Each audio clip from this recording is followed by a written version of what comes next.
Are we filming? Yes, we are. So I'm just a behind the scenes thing, really. Maybe a bit of ASMR if you like, but I'm just making a few extra sheets of custom size paper for a particular binder. In this particular case, it is my plotter in Bible size or personal size with the 13mm rings. And it's important, if you are making a custom size, to decide whether you are specifically cutting for a particular size of paper. In this case, I am. This is a specific use case scenario. So what I tend to do for speed, if you like, and I do use the offcuts to my advantage, but I'm actually using a new hole punch today, just to see whether it's as good as my existing one. So what I'm doing is just punching it. I think there are 4 sheets here, and then what I do is this. So I insert them. And this is A4 folded into A5, even though this is a personal size. And then I fold over the paper, fold over the binder. And then what I do, very, very roughly, is I just mark the points that I need to cut from as like a template, and then I remove them.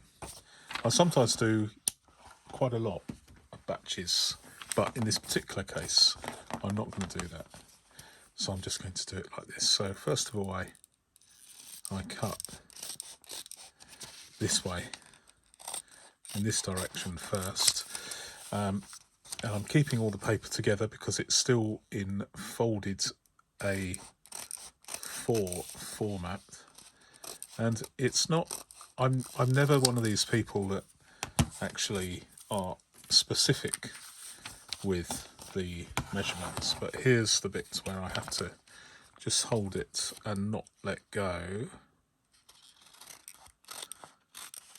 So we're getting there.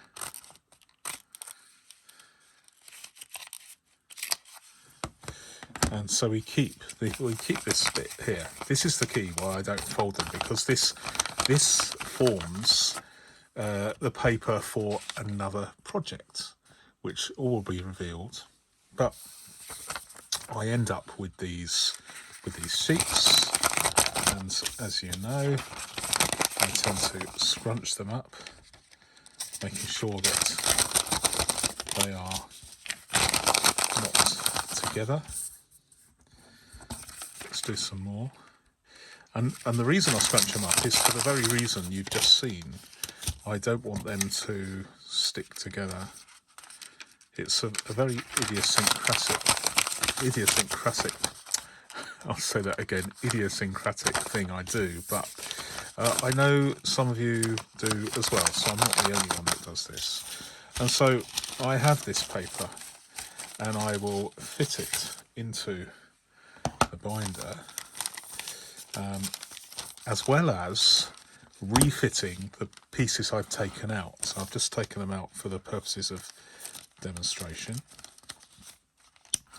There we go. And then hopefully you can see that it is more or less the size I want.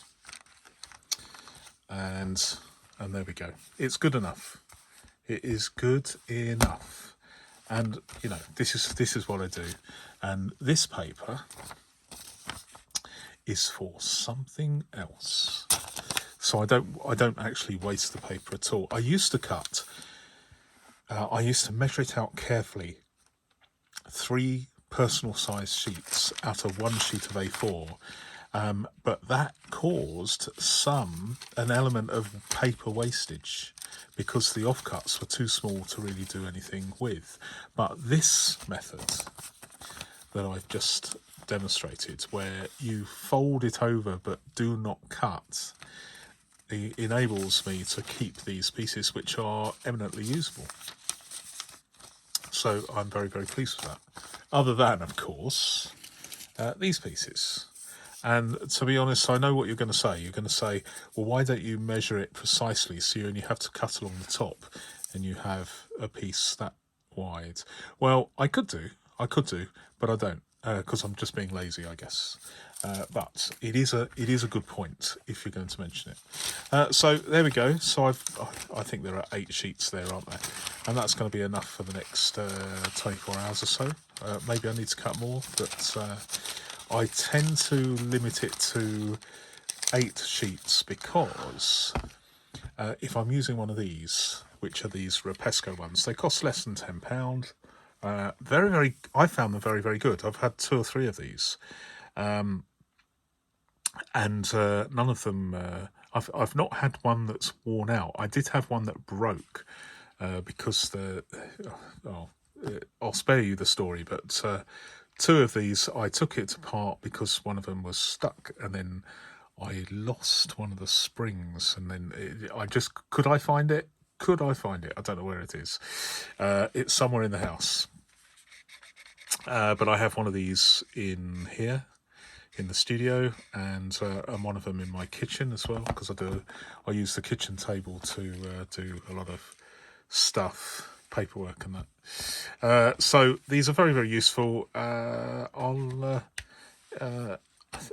got these from Amazon. I can't get them locally, so I'll just use Amazon. But I might, if I can remember, leave a link in the description. But anyway, there we done. That's what I've done, and works very, very well.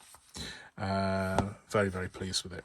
And in another video, I'll show you what I have been using this plotter for, and I love the way it feels, for the purpose to which I have ascribed it.